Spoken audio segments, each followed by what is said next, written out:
ನಮಸ್ಕಾರ ರೈತರೆ. ಇವತ್ತು ನಾವು ಬಂದಿರೋದು ಸರ್ಪನ್ ಸೀಡ್ಸ್ ಸರ್ಪನ್ R&D ನಲ್ಲಿ.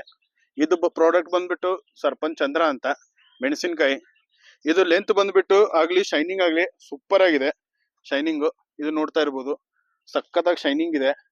ಲೆಂತ್ ಬಂದ್ಬಿಟ್ಟು 9 ಇಂದ 10 ಸೆಂಟಿಮೀಟರ್. ಇದು ಮೇಜರ್ ಏನ್ ಇದ್ರದ್ದು ಅಟ್ರಾಕ್ಟಿವ್ ಅಂತಂದ್ರೆ ಲೆಂತ್ ಇದೆ, ಸ್ಟಾಕ್ ಲೆಂತ್ ಇದೆ. ಸ್ಟಾಕ್ ಲೆಂತ್ ಮತ್ತೆ ಫ್ರೂಟ್ ಇದಕ್ಕೆ ಮಾರ್ಕೆಟ್ ನಲ್ಲಿ ಅಟ್ರಾಕ್ಟಿವ್ ಬಹಳ ಕಾಣುತ್ತೆ. ಮಾರ್ಕೆಟ್ ನಲ್ಲಿ ಬಹಳ ಅಕ್ಸೆಪ್ಟೆನ್ಸ್ ಇದೆ. ಇದ್ರದ್ದು ಅಷ್ಟೇ ಅಲ್ಲ, ಮಾರ್ಕೆಟ್ ಅಷ್ಟೇ ಬೆನಿಫಿಟ್ ಅಲ್ಲ, ಇದ್ರ ಈಲ್ಡ್ ನೋಡಿದ್ರೆ ನೋಡ್ರಿ, ಸಮ್ಮರ್ ನಲ್ಲಿ ಬೆಳೆದಿರೋದು ಇದು. ಸಮ್ಮರ್ ನಲ್ಲಿ ಬೆಳೆದಿರೋದು ಯಾವ ತರ ಇದೆ ನೋಡ್ಬೋದು. 55 ದಿನದ ಬರೇ ಕ್ರಾಪ್ ಇದು. ಈಲ್ಡ್ ಆಗ್ಲಿ ಸಖತ್ತಾಗಿದೆ.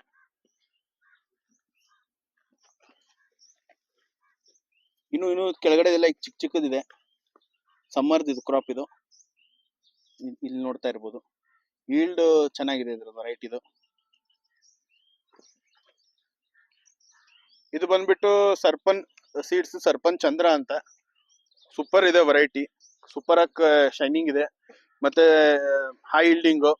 ಸೊ ಯಾರ್ಯಾರಿಗೆ ಇದು ಏರಿಯಾನಲ್ಲಿ ಹೋಗುತ್ತೆ, ಯಾರ್ಯಾರಿಗೆ ಅನ್ಸತ್ತೆ ಇದ್ರದ್ದು ವೆರೈಟಿ ಚೆನ್ನಾಗಿದೆ ಅಂತ, ಸೊ ಇದನ್ನ ಆರಾಮಾಗಿ ಹಾಕಿ ಸಖತ್ತಾಗಿ ಇಳುವರಿ ತಕೋಬಹುದು, ಸಖತ್ತಾಗಿ ಪ್ರಾಫಿಟ್ ಗಳಿಸ್ಕೋಬಹುದು. ಥ್ಯಾಂಕ್ ಯು, ನಮಸ್ಕಾರ.